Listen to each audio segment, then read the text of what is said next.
My fellow Americans, I'm speaking to you tonight from behind the resolute desk in the Oval Office. In this sacred space, I'm surrounded by portraits of extraordinary American presidents. Thomas Jefferson wrote the immortal words that guide this nation. George Washington, who showed us presidents are not kings. Abraham Lincoln, who implored us to reject malice. Franklin Roosevelt, who inspired us to reject fear. I revere this office, but I love my country more. It's been the honor of my life to serve as your president. But in the defense of democracy, which is at stake, I think it's more important than any title. I draw strength and I find joy in working for the American people. But this sacred task of perfecting our union is not about me. It's about you, your families, your futures. It's about we, the people. We can never forget that. And I never have. I've made it clear that I believe America is at an inflection point. One of those rare moments in history when the decisions we make now will determine our fate of our nation and the world for decades to come. America's going to have to choose between moving forward or backward, between hope and hate, between unity and division. We have to decide, do we still believe in honesty, decency, respect, freedom, justice, and democracy? In this moment, we can see those we disagree with not as enemies, but as fellow Americans. Can we do that? Does character in public life still matter? I believe I know the answer to these questions because I know you, the American people. And I know this, we are a great nation because we are good people. When you elected me to this office, I promised to always level with you, to tell you the truth. And the truth, the sacred cause of this country is larger than any one of us. And those of us who cherish that cause, cherish it so much, a cause of American democracy itself, must unite to protect it. You know, in recent weeks, it's become clear to me that I need to unite my party in this critical endeavor. I believe my record as president, my leadership in the world, my vision for America's future, all merited a second term. But nothing can come in the way of saving our democracy. That includes personal ambition. So I've decided the best way forward is to pass the torch to a new generation. That's the best way to unite our nation. You know, there is a time and a place for long years of experience in public life. There's also a time and a place for new voices, fresh voices, yes, younger voices. And that time and place is now. Over the next 6 months, I'll be focused on doing my job as president. That means I'll continue to lower costs for hardworking families, grow our economy. I'll keep defending our personal freedoms and our civil rights, from the right to vote to the right to choose. I'll keep calling out hate and extremism. Make it clear there is no place in America for political violence or any violence ever, period. I'm going to keep speaking out to protect our kids from gun violence, our planet from climate crisis that is the existential threat. And I will keep fighting for my cancer moonshot so we can end cancer as we know it, because we can do it. And I'm going to call for Supreme Court reform because this is critical to our democracy, Supreme Court reform.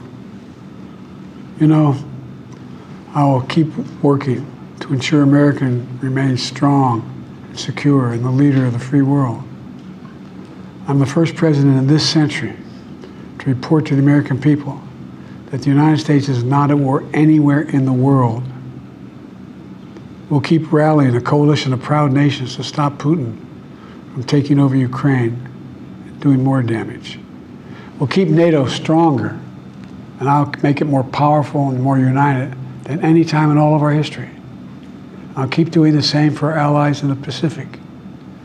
You know, when I came to office, the conventional wisdom was that China would inevitably surpass the United States. That's not the case anymore. And I'm going to keep working to end the war in Gaza, bring home all the hostages, and bring peace and security to the Middle East and end this war. We're also working around the clock to bring home Americans being unjustly detained all around the world. You know, we've come so far since my inauguration. On that day, I told you, as I stood in that winter, we stood in a winter of peril and a winter of possibilities. Peril and possibilities. We were in the grip of the worst pandemic in the century. The worst economic crisis since the Great Depression. The worst attack on our democracy since the Civil War. But we came together as Americans, and we got through it. We emerged stronger, more prosperous, and more secure. Today we have the strongest economy in the world, creating nearly 16 million new jobs, a record. Wages are up. Inflation continues to come down. The racial wealth gap is the lowest it's been in 20 years. We're literally rebuilding our entire nation, urban, suburban, rural, and tribal communities. Manufacturing has come back to America. We're leading the world again in chips and science and innovation. We finally beat Big Pharma after all these years to lower the cost of prescription drugs for seniors. And I'm going to keep fighting to make sure we lower the cost for everyone, not just seniors. More people have health care today in America than ever before. And I signed one of the most significant laws helping millions of veterans and their families who were exposed to toxic materials. You know, most significant climate law ever in the history of the world. The first major gun safety law in 30 years. And today, the violent crime rate is at a 50-year low. We're also securing our border. Border crossings are lower today than when the previous administration left office. I've kept my commitment to appoint the first black woman to the Supreme Court of the United States of America. I also kept my commitment to have an administration that looks like America and be a president for all Americans. That's what I've done. I ran for president 4 years ago because I believed and still do that the soul of America was at stake. The very nature of who we are was at stake. And that's still the case. America's an idea.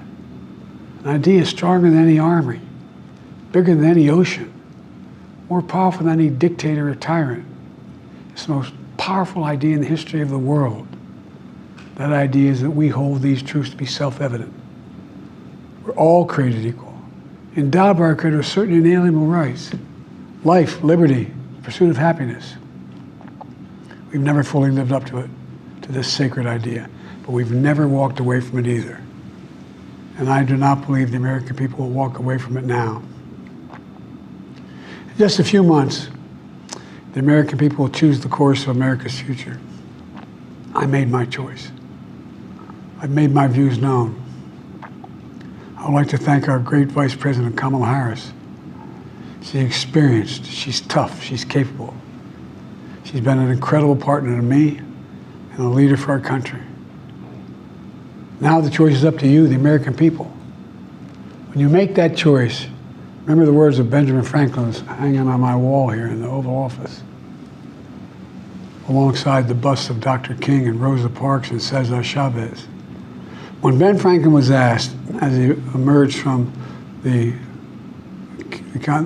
convention going on, whether the founders have given America a monarchy or republic, Franklin's response was, a republic, if you can keep it.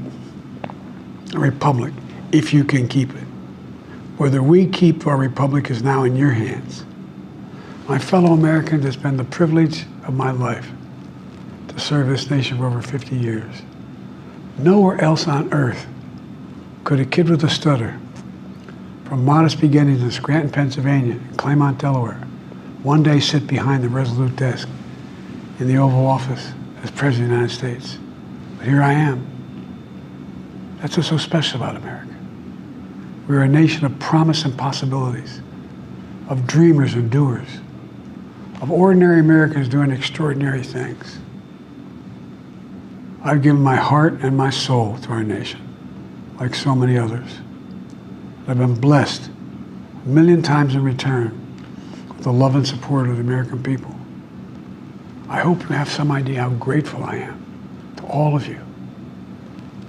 The great thing about America is here, kings and dictators do not rule, the people do. History is in your hands. The power is in your hands. The idea of America lies in your hands. We just have to keep faith, keep the faith, and remember who we are. We're the United States of America, and there's simply nothing beyond our capacity when we do it together. So let's act together, preserve our democracy. God bless you all, and may God protect our troops.